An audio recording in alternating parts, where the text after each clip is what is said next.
एक साथ 9 लोगों के मुंह से झाग बह रहा है। बाजू में एक सुसाइड नोट पड़ा हुआ है जिसमें ये साफ साफ लिखा हुआ है कि हमने बहुत सारे छोटे बड़े साहूकारों से कर्जा लिया हुआ था और उस कर्जे को हम नहीं चुका पाए, इसीलिए हम सब लोग आत्महत्या कर रहे हैं। इनमें शामिल है 22 साल के पढ़े लिखे युवा से लेकर 72 साल की एक बुजुर्ग महिला। ये 2 भाइयों का परिवार है जिसमें टोटल 9 लोग शामिल हैं। यहां पर पुलिस को किसी भी लाश के साथ कोई भी जोर जबरदस्ती या फिर खून खराबा नहीं दिखाई देता है। सामान्यतः देखने पर सामने से ये बिल्कुल पूरा सबूत के साथ आत्महत्या का केस लगता है और पूरे परिवार ने आत्महत्या एक साथ की है, जहर खाकर। सुसाइड नोट बाजू में रखा हुआ है, कोई खून खराबा नहीं है। सबको यही यकीन है कि इन सभी लोगों ने कर्जे ना चुका पाने के डर से कि भाई हमारे घर में तकादा करने लोग आएंगे, इसीलिए अपनी जान दे दी। ये घटना हो गई, सब कुछ खत्म हो गया। कुछ दिन बीतने के बाद लोग भूल भी चुके थे इस बात को कि जो 9 लोग थे इन्होंने सुसाइड कर लिया है या फिर आत्महत्या की है या फिर किसी ने मार दिया, लोग भूल चुके थे। लेकिन पुलिस की टीम अपनी पूरी कोशिशों के साथ अब भी लगी हुई थी और कुछ दिनों के बाद जो पुलिस ने खुलासा किया साथियों, उसे सुन के देख के जो उन 9 लोगों के पड़ोसी थे जिनका कत्ल हुआ, उनके तो पैरों तले जमीन ही खिसक गई। साथियों, उसके बाद जो खुलासे हुए, उसके बाद जो ये सोशल मीडिया पे और इलेक्ट्रॉनिक मीडिया पे खबर फैलती है, हर जगह बिल्कुल सन्नाटा छा जाता है। लोग समझते हैं दिल दहला देने वाली ऐसी कारस्तानी पहले कभी नहीं देखी गई। नमस्कार, सत श्री अकाल, आदाब, गुड डे साथियों। आज के शो की सच्ची घटना को बताने का हमारा फिर से वही उद्देश्य है कि इस 9 लोगों की हत्या में शामिल जो लोग थे, जिसने पूरी कोशिश की कि इसे अमली जामा पहनाया जाए आत्महत्या का, बहुत हद तक वो सफल भी हो चुके थे। लेकिन अगर आपने आज की इस कहानी को पूरा सुना, इससे कुछ सीखा, आप सचेत हुए, तो हमारी ये कोशिश कामयाब होगी। तो साथियों, शुरू करते हैं आज की कहानी। लेकिन फिर से वही हमारी गुजारिश की, हमारा चैनल अगर अभी तक आपने सब्सक्राइब ना किया है तो अभी कर लीजिए, क्योंकि देश दुनिया की सच्ची घटनाएं जो आपको कुछ सिखा के, समझा के और कुछ सचेत करके जाती हैं, वो हम आपको अपने चैनल में दिखाते रहते हैं। तो साथियों, ये जो कहानी है, ये कहानी है मुंबई से 375 किलोमीटर दूर एक जिला पड़ता है सांगली, वहां के महसाल गांव की ये कहानी है, जहां पर 2 लोगों का परिवार रहता था। एक माँ थी, बुजुर्ग महिला, जिनका नाम अक्का ताई के नाम से फेमस था। 72 साल की वो लेडी थी और उनके जो 2 बेटे थे, 54 साल के पोपट यलप्पा वानमोरे, उनकी पत्नी 48 साल की संगीता पोपट, उनकी बेटी अर्चना, बेटा शुभम।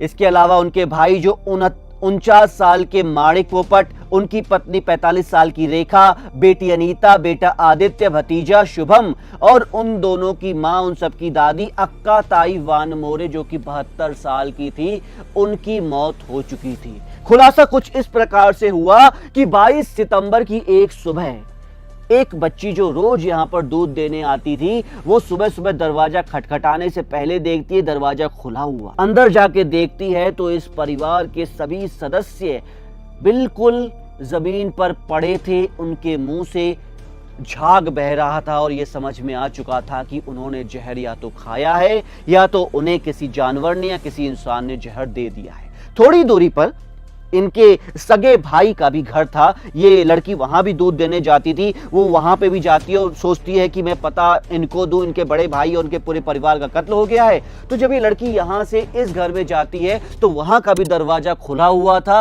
और उस परिवार के भी सभी सदस्य उसी प्रकार से जमीन पर अचेत पड़े थे और उनके मुंह से भी सफेद सफेद झाग बह रहा था। पड़ोसियों को जल्द से जल्द इत्तला दी गई और आनन फानन में पुलिस की टीम अपने साथ forensic team, dog squad team और सीडीआर रिपोर्ट की टीम और तमाम टीम लेके वहां पर पहुंच गई। शवों की शिनाख्त की गई, उनको आगे की तफ्तीश के लिए, पोस्टमार्टम रिपोर्ट के लिए आगे भेजा गया। लेकिन पुलिस को किनारे पड़ा मिलता है एक सुसाइड लेटर दोनों घरों में। पुलिस ने वो सुसाइड लेटर जब पढ़ा तो उनके होश फाख्ता हो गए कि पूरे 9 के 9 लोगों ने सुसाइड कर लिया। वो भी इसीलिए क्योंकि वो कर्जे की रकम नहीं चुका पा रहे थे। हालांकि देखने में ये परिवार धन धान्य से परिपूर्ण था, यानी कि कोई गरीब फैमिली नहीं थी, लेकिन फिर भी इस परिवार ने इतना बड़ा कर्जा क्यों लिया? पुलिस के मस्तिष्क में एक सवाल था। दूसरा सवाल ये था कि 9 के 9 लोगों ने आत्महत्या कर ली। हालांकि सुसाइड नोट रखा हुआ था, कोई खून खराबा नहीं था, तो पुलिस को कहीं ना कहीं ऐसा लग रहा था कि हो सकता है सबने एक साथ जहर खा लिया हो। पुलिस पोस्टमार्टम रिपोर्ट से यह भी साबित करवाती है कि यह सच्चाई थी कि उनको जहर दिया गया था या उन्होंने जहर खाया था।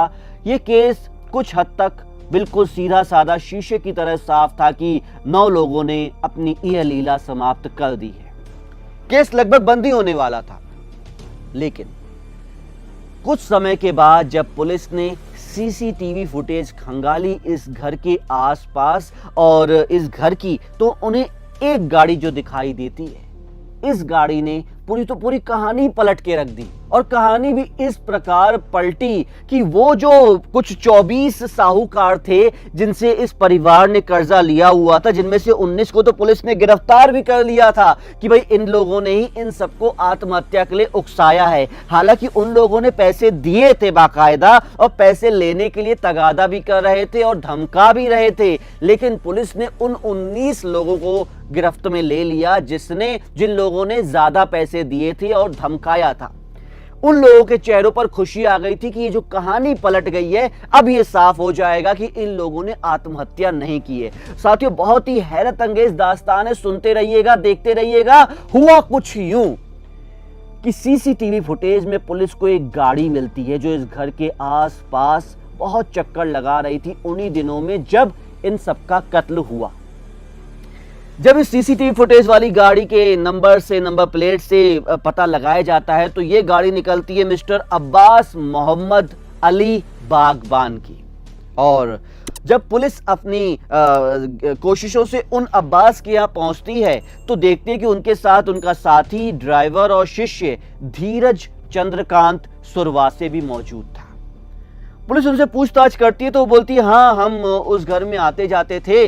क्या था कि उन लोगों ने कर्जा लिया हुआ था, तो उनको कर्जा निपटाना था, तो हमने बस थोड़ी सी पूजा पाठ करवाई थी। जब पुलिस ये सुनती है कि उन लोगों ने पूजा पाठ करवाई थी, तो आगे उन पर और सख्ती से पूछताछ करती है कि कैसी पूजा पाठ। तब जाके पता चलता है कि ये लोग तांत्रिक थे। ये 2 लोग तांत्रिक थे और इन लोगों ने इस परिवार को इस प्रकार से जुठलाया था, या समझ लीजिए बरगलाया था, कि एक जगह पैसा गड़ा हुआ है। एक जगह पैसा गड़ा हुआ है, और वो पैसा भी थोड़ा बहुत नहीं है साथियों। उस पैसे से या जिस एंटीक चीजों से तुम 300 करोड़ कमा सकते हो। अपने बयान में अब्बास मोहम्मद अली बागबान बोलते हैं कि इस परिवार ने कर्जा लिया हुआ था और हमसे सहायता मांगी थी, तभी हम लोग इसके पास गए थे। अब पुलिस को पूरा यकीन हो चला था कि कुछ ना कुछ बात है जो ये 2 लोग छिपा रहे हैं, क्योंकि कत्ल जिन 9 लोगों का हुआ, एक सुनसान गांव में सुनसान इलाके ही होते हैं, वहां पर किसी ने आते जाते और किसी को नहीं देखा।